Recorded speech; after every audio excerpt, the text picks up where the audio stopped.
You're listening to the Millionacres Podcast. Our mission at Millionacres is to educate and empower investors to make great decisions and achieve real estate investing success. We provide regular content and perspective for everyone, from those just starting out to seasoned pros with decades of experience. At Millionacres, we work every day to help you demystify real estate investing and build real wealth.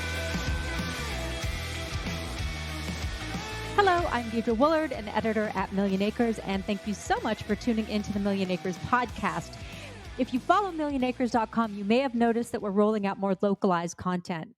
And that's because real estate, as any investor knows, is always local. And yet there are areas that serve people to look at greater trends to kind of see things coming down the pike. And one of those areas is definitely Silicon Valley. The impact of the pandemic on Silicon Valley is fascinating. And here to discuss that and more with me in depth is Erik Hayden, who is the founder of Urban Catalyst. Erik is responsible for developing more than $3.5 billion in real estate projects, including over 2,300 residential units in the California Bay Area. And he's got lots of information and knowledge in navigating projects through entitlement process, working with officials, community groups, all of that stuff that happens when you're trying to put together big developments. So welcome, Erik. How are you today? I'm doing great. Thank you for having me. Awesome. So let's start with the impact of remote work, because I think that's really fascinating. Certainly we saw with Silicon Valley, that was sort of the nexus of remote work. And we started to hear in the media that a lot of people were kind of fleeing Silicon Valley. It doesn't feel like that really is the case. I feel like that got overhyped a bit. What do you think? Yeah, I also think it's overhyped a little bit. But I mean, obviously, there were some changes that happened because of COVID. I mean, the first thing that happened is no one was allowed to go to work. And it isn't even that people had the choice to go to work. It was against the law to go to work. So what we saw, of course, was a huge increase in remote working. If, say, 4% of people prior to the pandemic worked from home, that went up in huge numbers. And the real question is, what's going to happen, post-pandemic when everyone's vaccinated? Are we going to see all of those workers come back into the office? And the long story short is probably not. There is going to be a larger percentage of folks in general that are going to be working from home. But when we look at, supply and demand of office space, I mean, that's really what we're looking at. Is we're looking at, will there still be a demand for office? Will rents still be the same in Silicon Valley? And what we're seeing, the answer to that question is yes. I mean, all of these companies, yes, they've been working from home, but they've all been hiring over the last year. And they haven't been leasing new office space over the last year. And because of that, we do expect to see demand for office, really starting in the next several months. I mean, overall, when we look at it, and of course we look at real estate over a long term, if you look at it decade over decade, will Silicon Valley be Silicon Valley, 10 years from now? And the overwhelming majority of folks would say yes. People say, like, where Google goes, the world goes. And Google they first made that sort of big push toward remote work. Now they're investing up, I think it's $7 billion in offices, data centers, and they've also taken a lead in housing in San Jose. So let's talk a little bit about Google and what they're doing. I mean, Google is so influential in San Jose, just like you said. In Silicon Valley, here's some stats for you to just show you how enormous Google is as far as impact on the valley. There are 104 million square feet of office in Silicon Valley, and currently Google occupies 26 million square feet of that. So 25% of all office is Google. And that doesn't include the new 7 million square feet of office they're planning in downtown San Jose. Google was one of the first companies to initially say, hey, no one needs to come back into the office for a year. And we want to say a year so that you can go out and sign a lease somewhere else if you don't want to have to live in the super expensive, Palo Alto, Mountain View area. But Google's, basic philosophy, or if you want to call it their corporate culture, is that they want to be in the office. And so they've announced that coming back to the office has started, and they plan to continue that. When it comes to below market rate housing, I wouldn't say that they're the leader in below market rate housing. There's a bunch of groups that build a ton of below market rate housing, but they are one of the leaders in the tech industry that has understood that housing is a real issue, not only just for the quality of life of people in Silicon Valley, but also for getting uh, new employees to work at these tech companies. And that's really what drives the Silicon Valley economy. So Google has done a bunch to really help below market rate housing, above and beyond what's required by them of any of these cities, just because they know it's the right thing to do. And I really applaud them for that. Isn't Facebook also doing some exploration into housing? I know the Chan Zuckerberg Foundation is also involved in housing. What's Facebook's philosophy as far as that? Yeah, so Google, I might get the numbers wrong, but Google, I think, pledged 2 billion towards below market rate housing. Facebook pledged 1 billion, and Apple pledged 1 billion, something like that. And if you look at below market rate housing in a nutshell, as far as how much is needed to solve, what a lot of people in California call the housing crisis, uh, we need thousands and thousands and thousands of units, and we're not getting anywhere close to that, solving that, like not even scratching the surface. When we talk about the housing crisis in general, we need something like, to meet supply and demand where pricing would actually go down. We need something like 125,000 housing units to be built in Santa Clara County in 1 year. Santa Clara County is where Silicon Valley is. We've never built more than 5,000 in 1 year. So we're never going to meet that threshold. And we're really not meeting the below market rate housing requirements either, but we have to do something. And seeing these companies, take the lead, and I mean, they're pledging $1 billion, and $1 billion is nothing to shake a stick at, but it isn't even a drop in the bucket to solve the overall crisis that we've got going on. And I know some of that is also focused on transit-oriented developments as well in San Jose, right? Yeah, so Google in downtown San Jose, in the last, call it several years, they purchased $450 million worth of property, over 80 acres. And it's all around the Diridon train station, which is slated to be the largest train station on the West Coast. And the plans that they've submitted to the city show them building over 7 million square feet of office and somewhere in the neighborhood of 6,000 residential units, a lot of those being below market rate units. So definitely making a big push into downtown San Jose, and of course, around transit oriented development, and that's been the urban planning mantra for decades now. And it's good to see that companies in Silicon Valley are really understanding that and, making decisions based around that. Do you think that co-living is going to play a bigger role? Are we going to see more single family build to rent? What are the sort of overlying trends that you're seeing? Sure. So the overlying trends is we don't see that much single family anymore, mainly because there isn't a whole lot of land. We're pretty built out. And then second, because cities are understanding that we have a housing crisis, they need to build higher density. State mandates have made the cities understand that, especially over the last 5 years. So when we talk about multifamily, because of COVID, we saw rents go down slightly. We saw, especially in San Francisco, rents go down quite a bit. San Jose didn't get impacted quite as heavily. And that is really a short-term variation, because if, say, and we've heard of population loss, people going to the suburbs. If you think that California in general lost 1% of its population last year, that would be, 1 out of every 100 people decided they wanted to leave California and go somewhere else. If you didn't have to work in your office and you thought remote work was going to last forever, I can definitely see 1 out of 100 people saying, you know what, I'm going to move to Boise, Idaho, or I'm going to move to, Austin, Texas. I'm going to move out of California where it's less expensive to live. That's a very short-term thing. In the long term, we've created so many jobs here in Silicon Valley that we literally can't build multifamily fast enough to meet that supply and demand. And that's really what has driven rents over the last 30 years and will continue to do so moving forward. That definitely makes sense. And I know the goal of the 15-minute city is something that's being talked about for San Jose and for other areas. I think that's one of the big trends. Before the pandemic, there was a lot of talk about like the 18-hour city, meaning that, that the city's kind of always on. Now we see this idea that people really want to walk around. They want to be car free. What does that mean for investors in the San Jose area? Because Silicon Valley can be pretty spread out, but San Jose seems to be getting a little bit more dense. That's the plan, right? I mean, San Jose, it's one of the largest geographic cities in the country. It's the 10th largest city, and it's built a lot like Phoenix, where it is very spread out. The local government has done a great job putting in mass transportation systems to try and make transit-oriented development better, but it still has a long way to go.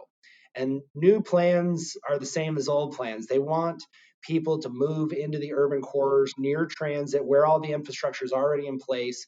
We have BART, which is the major mass transportation system throughout the Bay Area, is now finally connected into San Jose, and their plans over the next 5 to 7 years is to connect through downtown into Diridon Station, that big train station. That's going to be a big thing too. But getting people into the downtown, creating that 15-minute city, or uh, as you discussed, that is a real goal. And what we need is people. And so Mayor of San Jose has even said that his goal is to build 25,000 housing units in downtown San Jose.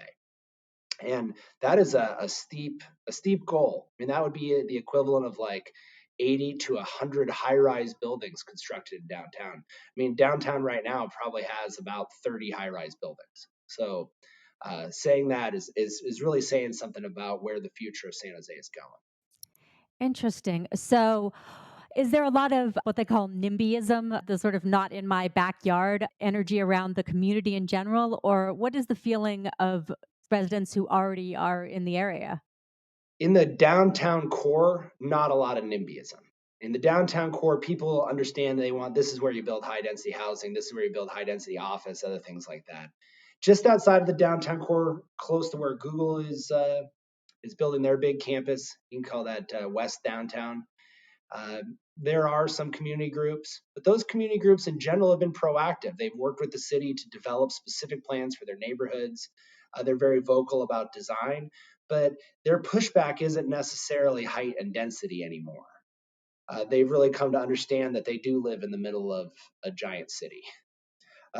Outside of downtown San Jose, that is not the case. The local governments in most other cities still listen to the NIMBYs, and that's how life goes.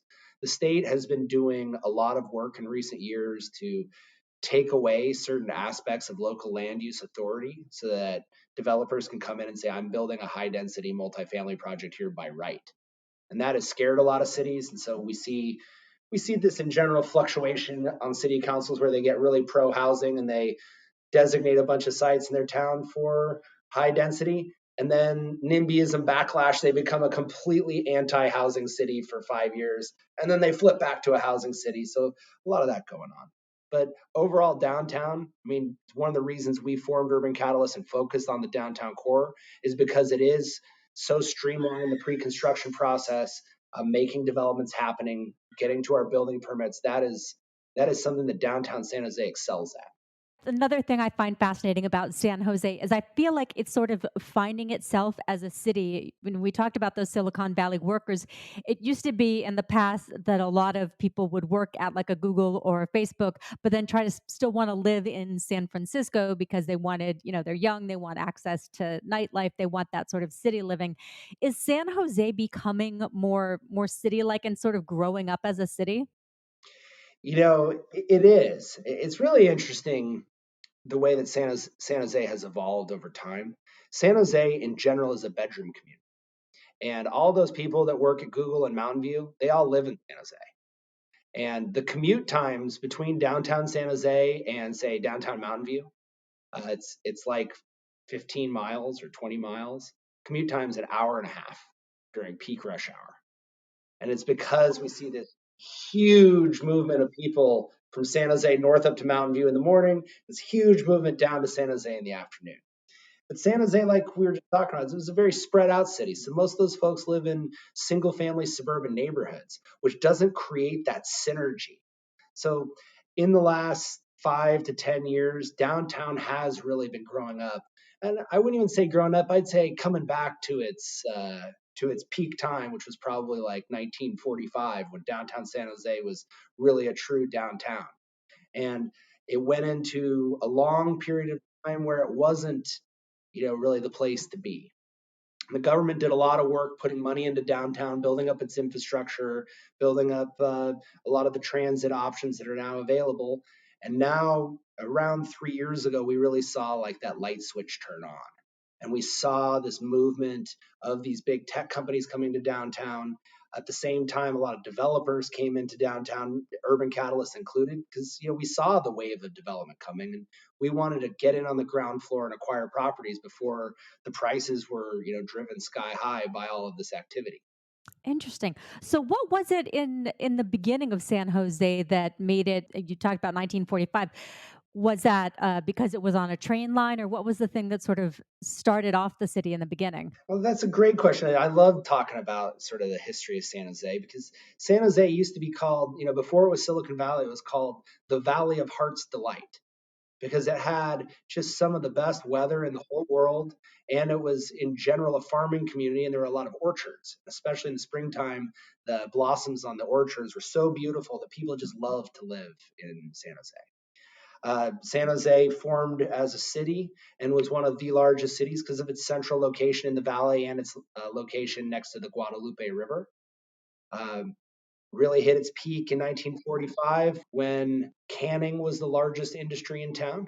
So lots of canneries, lots of prunes, canned prunes. Now, after World War II, people came back to San Jose, but it was the American dream. Everybody wanted their single family home with their white picket fence. Everybody had their car in their 2-car garage, and San Jose became one of the first cities to truly experience urban sprawl. And that became what San Jose was. San Jose was almost completely built out by like 1980, far-reaching suburban neighborhoods, and when that happened, the downtown died. In California, we have things called redevelopment agencies, or we did until 2013. And really, what it did is it funneled some property taxes into the local city government. And the city of San Jose was the largest redevelopment agency in the state of California, and they pumped billions of dollars into the downtown. They eminent domained almost half of downtown, tore down a bunch of old buildings, sold buildings to developers or land to developers at a discount, subsidized development, facade improvements, street trees, sidewalks, everything to make downtown just amazing.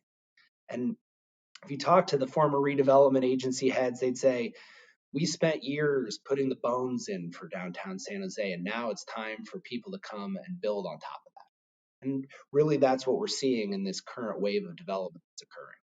I love that story because it's something we see a lot with cities all across the country. That's sort of like the different cycles that cities go through.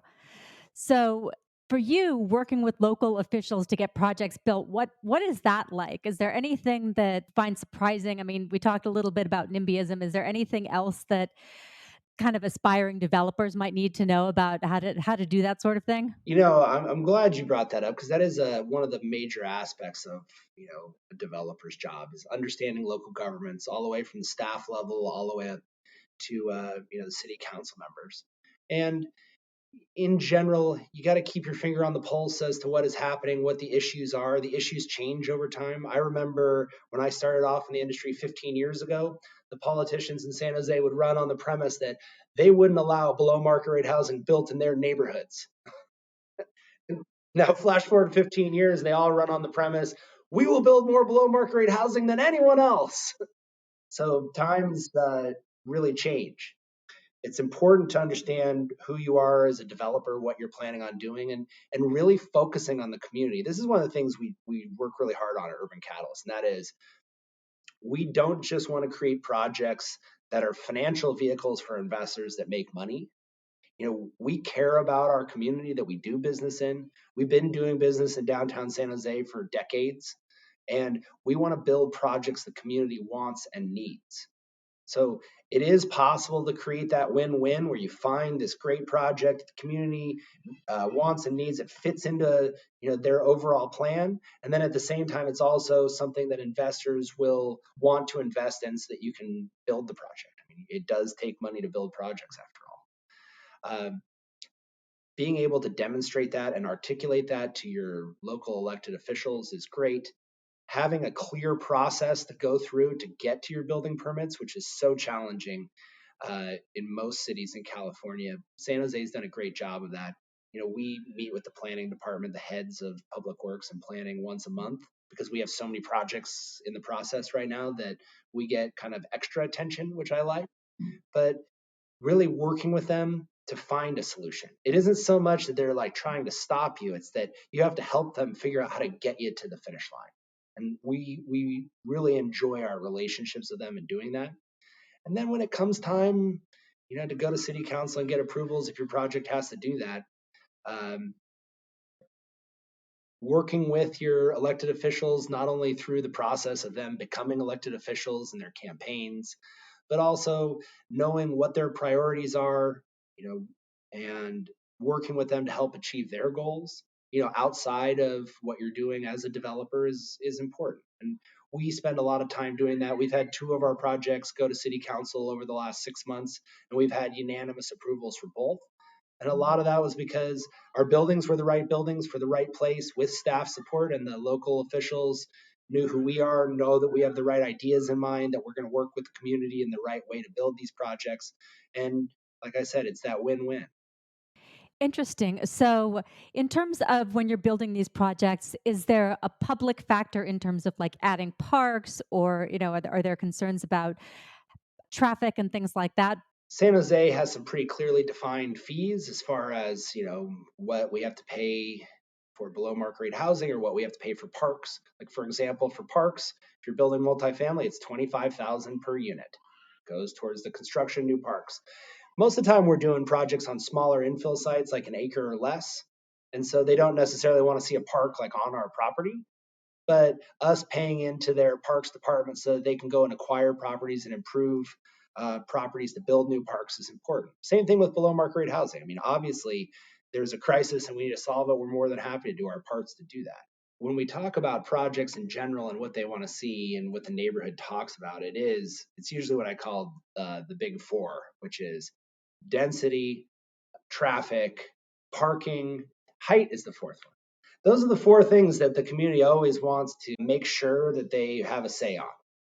And when you do projects in downtown San Jose, they want to see density, they want to see height. The infrastructure is already there, not only from like a roadway perspective, but also from a mass transit perspective.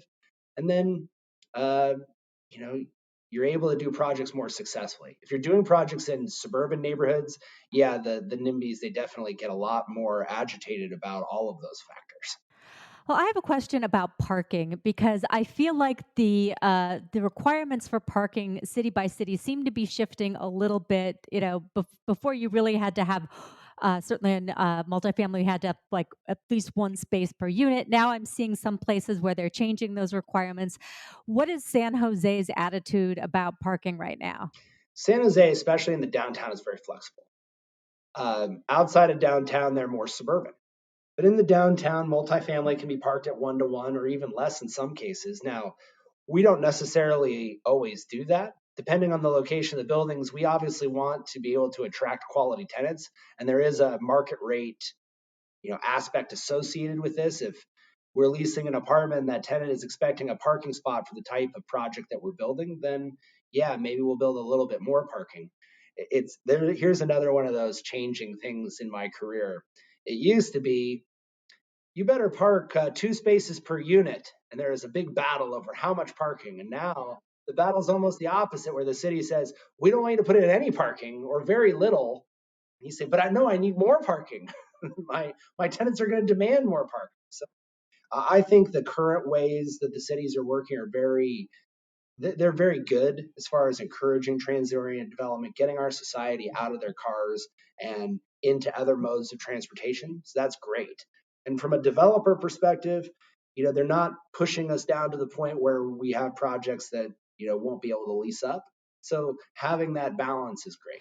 Is there any requirement as far as charging and the switch to electric vehicles, or is that something that you're noticing as you build developments now that you have to think about chargers in parking lots? Cities are now all over this. When we talk about what matters in a city, cities are primarily responsible for land use authority, police and fire, and then city services in general. And when all these politicians in the last 10 years have been running for office, they run on below market rate housing, solar panels, and car charging stations. And that's like their talking points and the buzzwords. And so every single project that I've done in the last 5 years, we've had to put in like 5 times as many charging stations in our parking garages than we really think are necessary, mainly because it's something that some city council member ran on and forces you to doing, whether it's through the planning department or at the dais. I've had projects changed while I'm at my approval meeting. They're saying there aren't enough chargers, double them. You go, okay. that's just how life goes for a developer. Interesting. So another thing that I wanted to talk about too is with Silicon Valley, obviously it's big tech, but now it seems like it's becoming big life science. And that's an area of real estate that in the past year, we've all noticed, it's been like industrial and life sciences are sort of the buzz a little bit pre-pandemic, but majorly, especially for life sciences post-pandemic, not just because of COVID, obviously, but because of, we're all aging and everybody thinks the fountain of youth will somehow be found in Silicon Valley.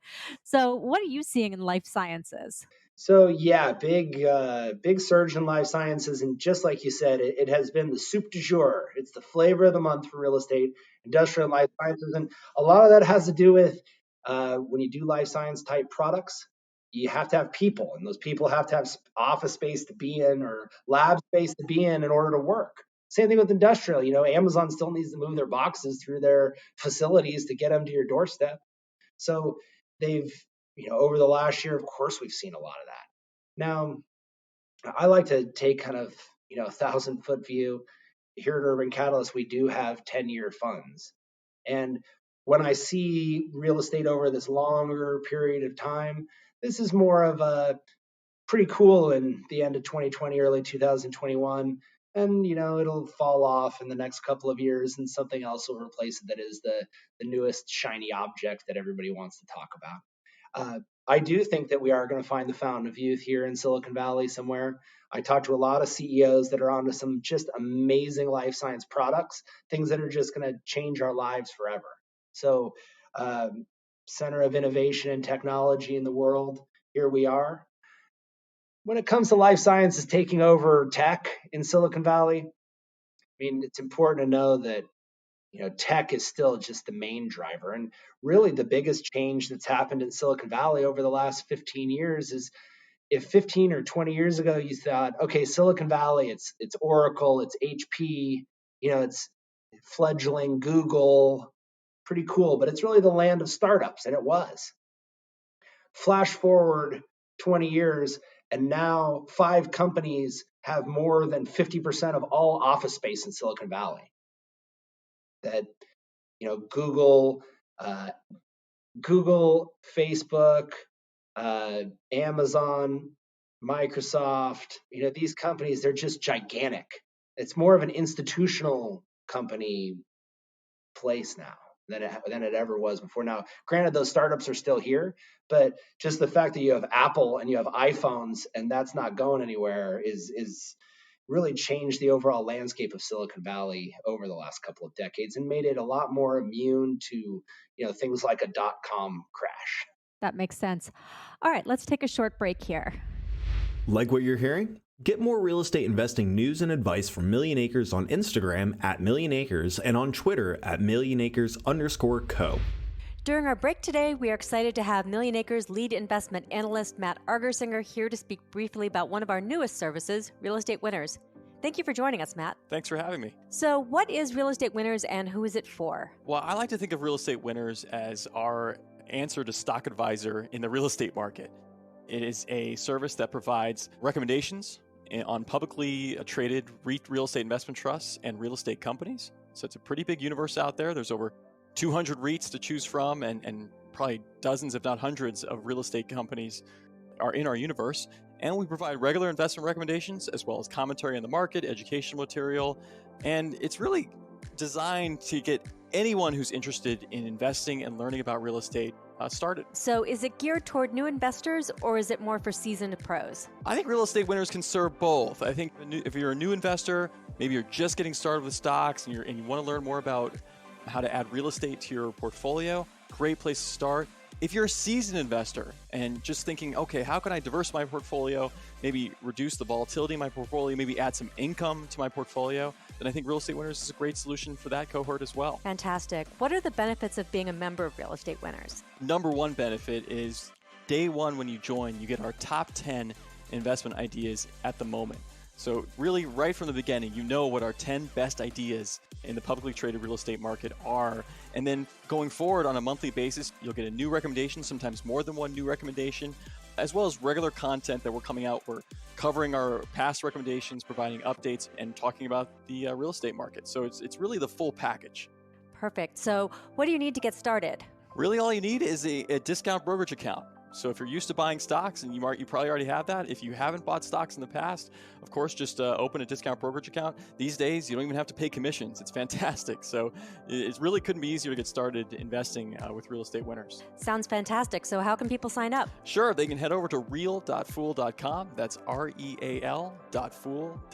Great. Thank you so much, Matt.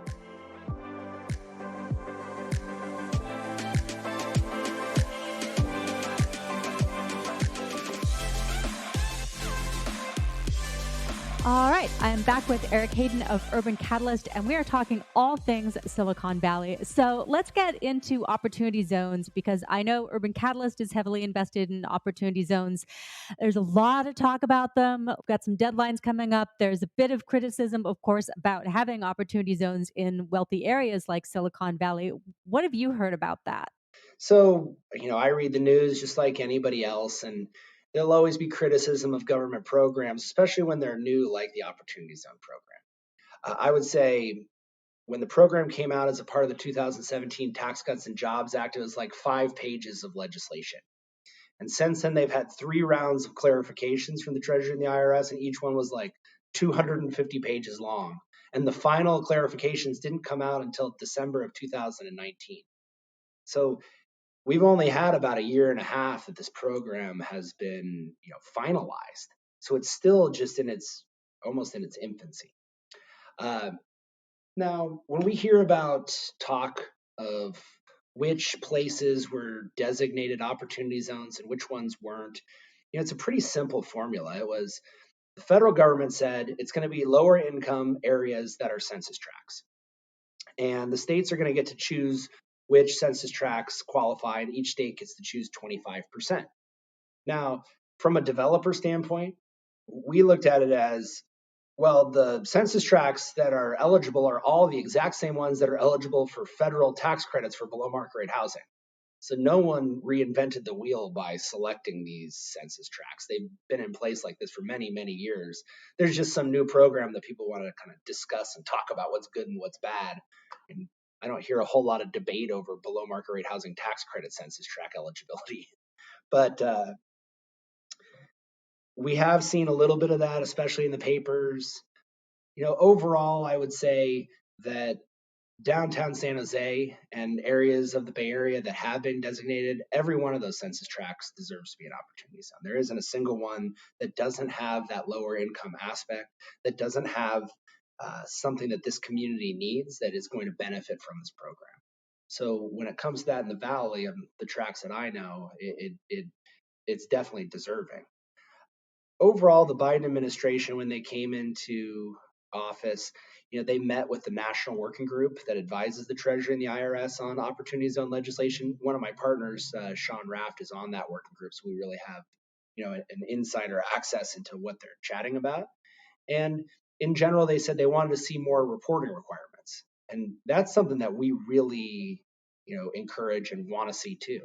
Not only because in essence, we get to brag about all the really good stuff that our projects are doing for downtown San Jose, but also because I think there should be reporting requirements for any federal program that has this type of scale and scope. I want to make sure that the program's working too. I pay taxes. So having that type of accountability is important to me just as a citizen. So those two things we think are going to be incorporated, the reporting requirements to show the benefits that these programs are creating. I can't wait to see them. And I'm thinking they're going to be rolled out over the next 12 to 24 months. Yeah, that makes sense. I think one of the things that people kind of don't get about opportunity zones is that you really have to demonstrate the improvement in the development that you're working on. I know that Urban Catalyst is involved in repurposing some buildings. What's that like? So of all of our projects, the majority of them are ground development. But we do have one project. We're converting a 12-screen movie theater into around 75,000 square feet of office with 25,000 square feet of ground floor retail. And that is just an amazing project. It's our first project. It starts construction next week. We just finished demolition of the interior. And That project, because it used to be an old movie theater, its average floor to ceiling height is like 25 to 30 feet. So, typical office class A stuff, you want 14-foot floor to floor heights with like a minimum 12 and a half foot clearance. And here we have these giant 30-foot ceilings. We can do cool things inside there for our tenants, like floating conference rooms, uh, mezzanine levels, and catwalks that connect to our rooftop gardens. And just the building itself that we're using is beautiful architecture, has these huge tiered terraced windows, really something that I would never build from the ground up, but being able to do a renovation on it, it sure is fun. Interesting, because there's so much talk right now about what to do with movie theaters, certainly after the last year and, people stopped going to movies. So movie theater conversions are kind of fascinating. How did you discover that building? How did that one get on your radar? So, yeah, COVID has impacted movie theaters pretty significantly. But this movie theater went out of business in 2016. And this was the redevelopment agencies in downtown San Jose. In their how do we make downtown San Jose awesome? They said, well, we need a movie theater. So let's subsidize a developer to build a movie theater. Excuse me. Let's subsidize the movie theater to locate here and operate here. And then when Jerry Brown in 2013 disbanded the redevelopment agencies and they no longer received subsidy, they went out of business. So this building was just vacant. Now, this meets one of those opportunity zone rules. Substantial improvement is one of the big rules. But another rule and another way to get to substantial improvement is by acquiring a building that has been vacant for more than 12 months and then utilizing it. And we're doing that with this project. It's been vacant for several years. We're acquiring it, and now we're transforming it into an office with that ground floor retail. And it just overall, it's right in the heart of downtown. It's really going to be an amazing ground floor experience on the Paseo de San Antonio, connecting to a lot of these other restaurants and retail shops that are on the Paseo, because the Paseo connects San Jose State really to the heart of town, which is Cesar Chavez Plaza. And creating a restaurant row through there is really important to us. And this project is right at that centerpiece of the alley. Sounds amazing. So I think another thing about opportunity zones, I don't know, you mentioned the working group. Are you hearing anything about some potential extensions for some of the deadlines and cutoffs? I had a guest a while back that talked a little bit about that. We hear a lot of things out of the working group. A lot of these bills that go into the legislature, they never come out of committee. And so I'll preface this by saying we have heard some interesting things, and a lot of them don't go anywhere. But here's one of the interesting ones I heard recently, which was, and this kind of goes back to our thoughts. If Trump had been reelected, he was a big fan of opportunity zones, and we thought that he probably would have extended the program, because right now, if you don't invest into an opportunity zone fund prior to the end of 2026, there are no tax benefits. The program itself goes through 2047, so that's a long time. But that 2026 date, that's set in stone. So we recently heard that there's a bill floating around out there that would extend the program by 2 years. So that would make it so that you would have up until the end of 2028 to invest. It also would retroactively change anyone who had invested into an opportunity zone fund who thought that they had to pay their taxes in 2027 on that initial capital gains event. That would get extended. They wouldn't have to pay it until they pay their taxes in 2029, which would be awesome. It would also retroactively change, the 15% discount, or call it the 15% reduction in basis. If you want to get technical on how it's characterized, when you pay your taxes, you get to pay less. It changed to 10% in 2020 and 2021. It goes to 0% next year. So it's a reduction in benefits as you get close to 2026. That would all be extended by 2 years. And it would retroactively change everyone that invested last year that only thought they were getting that 10% reduction. They're going to get the 15% reduction. And everybody this year that invested thinks they're getting the 10% reduction. They get 15%. And then next year would be 10%, not zero. So really just moving the whole program forward by 2 years. That makes a lot of sense to me too, because as I mentioned, it took a long time to roll the program out and get all the kinks worked out and get the whole process clarified. And we didn't see a significant amount of investment, especially for the first 18 months after the program was enacted, because people were confused. about the rules, and to investors, confusion equals risk. So we didn't see this massive amount of investment since December 2019.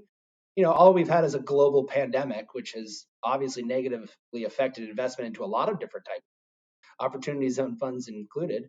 So here we are. It would make sense to give another shot at it, especially if they put in reporting requirements that show that there have to be these positive impacts and that they see the positive impacts. Extending the program makes a lot of sense. Yeah, I would definitely agree with that. So, how is running an opportunity zone fund different than other investment funds? I mean, I would think that one of the first things would be the length of the hold, because you have to hold for a significant amount of time. What are some of the other factors? Well, that's a great question. So yes, in general, I've done real estate development for my entire career, and so have a lot of our partners at Urban Catalyst. And traditionally, the way that we do business is we build our building, we stabilize it, and then we sell it, because that's what maximizes internal rate of return. So typically, we're looking at, say, like a 5 to 7 year process, start to finish. You're in and you're out, and usually it's closer to 5 years. Now, of course, the opportunity zone funds, you have to wait 10 years to get tax-free profits. So our plan at Urban Catalyst, we're going to develop these projects, we're going to stabilize them, then we're going to hold them until we get to that 10-year mark, and then sell all of our assets at 10 years, because we are structured like a traditional real estate equity fund where we are driven by internal rate of return. Now, all of that being said, an opportunity zone project, just because a project's located in an opportunity zone, that doesn't mean that I can have lower returns. My project has to be able to compete on the market with every other project out there. The only people that benefit from the program are the investors that get tax incentives, and the people that live in those communities that get the benefits from the projects themselves in the form of new parks, below market rate housing, construction jobs, new retail, new coffee shops that they can hang out in.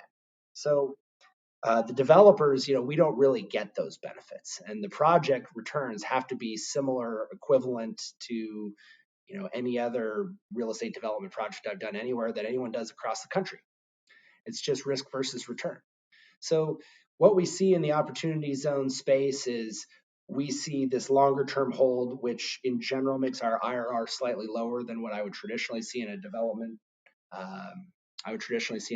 Project, but you do get those additional associated tax benefits. And what you really create, and this is very Urban Catalyst, but it is a structure that a lot of opportunity zone funds use. We have a value add fund for the first 4 or 5 years where we're creating value through ground up development. And then in the second half of the fund, we really have more of a core fund where we have stabilized assets that are cash flowing. So it almost comes like a hybrid type of fund. So, one of the things I think that's interesting perhaps about you and Urban Catalyst is you're dealing with a lot of tech investors, right? People who've had, like, maybe there was an IPO or something like that, and a lot of people who suddenly came into a lot of money and maybe don't necessarily know what to do with it, and maybe didn't really think about real estate. How do you talk to those tech people who may just be learning about real estate, and how do you explain to them kind of what you'll be doing with their money? Sure. First thing I'll say is, in our first fund, we raised $131 million and we had 356 investors. So quite a few investors. Over 70% of them, their capital gains event was the sale of stock. And the majority of those folks are from Silicon Valley. They work at a lot of these tech companies. I can really break them up into 2 categories. Category 1, the day trader that during COVID made so much money in the stock market, they just never even thought about how much short-term capital gains costs are as far as their tax rate. The second one is more of a traditional, they've been working at Google or Facebook or Uber for 10 years. They're a senior executive, and the majority of their net worth is tied up in their primary residence and the stocks that they've been granted over time. And let's talk about the second one first, which is these long-term employees for these big companies. They've always known that they needed to diversify their portfolio. I mean, there's no wealth advisor out there that says, yeah, what you should do is keep all of your money in one stock. So they've always known they should diversify, right? And now there's a way for them to diversify into real estate without this huge tax hit. At least they get some tax advantages to reduce and defer taxes and then tax-free profits after 10 years. That's important to them. So they see this as the first time ever having a safe harbor to be able to diversify into real estate with some tax advantage. And that's why we've seen such a large percentage of our investors fit into that category. Now, the other category, the short-term day trader, Robinhood, Reddit charging the gates. Right? I mean, these folks, they call us, I made so much money, I don't even know what to do with it. I didn't know short-term capital gains rates are as high as 37%. And we go, well, here you go. Here's a solution. The Opportunity Zone funds, we accept both short and long-term capital gains for this program. So we've seen a lot of those folks as well. And we explain it to them very easy. You say, you're diversifying into real estate. Ground-up development is a certain kind of smaller subset of real estate, and there's a higher risk than just going out and buying an existing building. But in general, we have higher returns. Opportunity zones are structured. A lot of cases, or a lot of funds are structured where they do ground-up development, or they do the renovation of existing buildings because they have to meet the substantial improvement test, one of the big tests of the program. And so we've structured ourselves doing ground development and large renovations. We're providing returns that on an apples-to-apples basis compare with just regular old real estate equity groups that do ground development. Only we have these tax advantages. That's what you're investing in. Nice. So as we wrap up, kind of wanted to know a little bit about you and your personal investing strategy. How did you get started in real estate? I come from a real estate family where my dad is a property owner and was a broker. My brother is a leasing broker. My sister did a lot of the in-house leasing for Tesla, opening up showrooms all over the country. My mom was a county planner for 38 years. So real estate really runs in my family and my blood. I started out in construction, and then I slowly moved into development. I started out doing land acquisition for single-family home builders here in the Bay Area. Quickly moved into high-density urban development, call it institutional quality and scale projects throughout the Bay Area. Rose through the ranks. Before Urban Catalyst, I was the president of a group called Zarsh in America, doing a big project in downtown Oakland. And Urban Catalyst was me coming back to my roots here in San Jose, really doing what I like to do best, which is revitalizing the downtown, making downtown just an amazing place because it does have all those bones, and that light switch has turned on. And in the next 10 years, we're going to see just a renaissance in downtown. It's just going to be an amazing place to live, to work, and to hang out. Excellent. Well, I think that's a great place to end it. Thank you so much for your time. Yeah, that was lots of fun. Thanks for those great questions. A reminder to our listeners, you can learn more at urbancatalyst.com. And if you have questions or comments, you can always email us at media@millionacres.com. Stay well and stay invested. Thank you for tuning in to the Millionacres Podcast. I hope you liked today's show. If you enjoyed this episode, please consider subscribing through your favorite podcast provider. If you have any questions, please feel free to drop us a line at help@millionacres.com. Stay well and stay invested. People on this program may have an interest in the deals, offerings, or services they discuss that Millionacres or the Motley Fool may have a formal recommendation for or against. Always consult a certified tax professional before acting on tax advice, and do not buy or sell assets based solely on what you hear.